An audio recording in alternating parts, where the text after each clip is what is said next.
Many imams recite the Qur'an in a very fast way during the Taraweeh or Qiyam al-Layl. They also perform ruku and sujood in a fast manner, which makes it difficult for the followers to supplicate properly.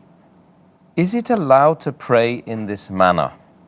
It is very common that many of the mosques, because they want to finish the full Quran in the month of Ramadan, in Taraweeh, and they want to make it as short as possible so people finish it, they do recite very fast, and very often you see that they go in the ruku and sujood very fast.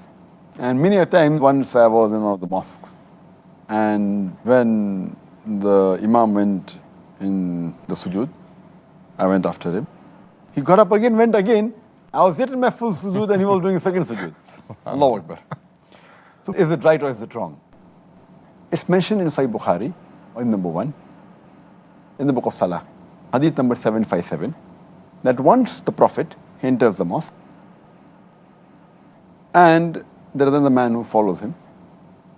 He offers the salah. And after offering salah, that man, he wishes the Prophet, Assalamu alaikum. The Prophet greets back and says that, go back and pray because you have not prayed. The man goes back and he comes back to the Prophet. The Prophet says, go back and pray, you have not prayed. Again, the person goes for the third time. He prays and he comes back. The Prophet again says, go back and pray, for you have not prayed, for the third time. So the man says, I cannot pray better than this. Oh Prophet, please teach me how to pray. So then the Prophet says that after saying the takbir, you recite while standing in the qiyam as much of the Quran that you know by heart, whatever the Quran you know by heart you recite. Then you bow down, go in your ruku, until you are at ease. And then say, Glory be to Allah, Subhanahu bin Nazim.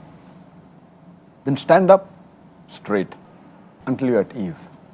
Then go in sujood with calmness until you are at ease. And then say Subhanahu bin Allah, Glory be to Allah who is the Most High, thrice. Then get up again until you are at ease. And then continue your prayer like that. That means all, especially your ruku and your sujood. And when you get up from your ruku, and in between the sujood, you should be at ease. अस्सलामुअलैकुम। आज की video में भाई ने बहुत ही अहम सवाल किया है नमाज तरावी के बारे में। उनका सवाल जो था वो यही था कि कुरान मजीद जब हम तिलावत करते हैं तो क्या ठहर के उसको अदा नहीं करते। तो डॉक्टर जाकिर नाइक ने बहुत ही खूबसूरत जवाब दिया है। मैं आपको बताती चलूं, इस वीडियो का फुल लिंक इसी वीडियो के टाइटल के ऊपर भी दिया गया है। यानी कि आप देखेंगे तो वीडियो के ऊपर, वीडियो के लास्ट में जहाँ टाइटल शो होता है वहाँ 2 लाइनें शो होती हैं। जो फर्स्ट लाइन होती है वो लॉन्ग वीडियो होती है, जो सेकंड लाइन होती है वो शॉर्ट वीडियो का टाइटल होता है। तो लॉन्ग वीडियो देखने के लिए फर्स्ट लाइन को टैप करें तो आपकी लॉन्ग वीडियो प्ले हो जाएगी। जज़ाकल्लाह।